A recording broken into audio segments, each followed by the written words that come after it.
রং বেরঙ্গের বাংলাদেশ দেখা হয়েছে, অনেক রঙের বাংলাদেশ দেখেছি আমরা।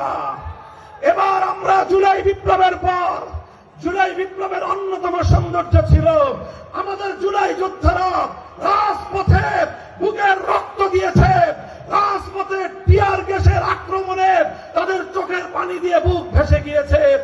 যেই রাজপথে রক্ত দিল, অশ্রু দিল, ঘাম ছড়ালো, যখনই আজানের ওয়াক্ত হলো, এক যোদ্ধা আল্লাহু আকবার আজানের ধ্বনিতে আকাশ বাতাস মুখরিত করলো। আরেক যোদ্ধা, কখনো সে মাদ্রাসার ছাত্র, কখনো সে বিশ্ববিদ্যালয়ের ছাত্র, কখনো সে কলেজের ছাত্র, ইমাম হয়ে গেল। সব ছাত্ররা রাজপথকে জায়নামাজ বানিয়ে তার পিছনে ইক্তেদা করলো।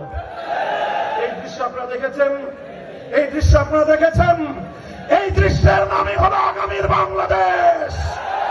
আগামীর বাংলাদেশ ইসলামের বাংলাদেশ, আগামীর বাংলাদেশ খিলাফতের বাংলাদেশ, আগামীর বাংলাদেশ আল কোরআনের বাংলাদেশ।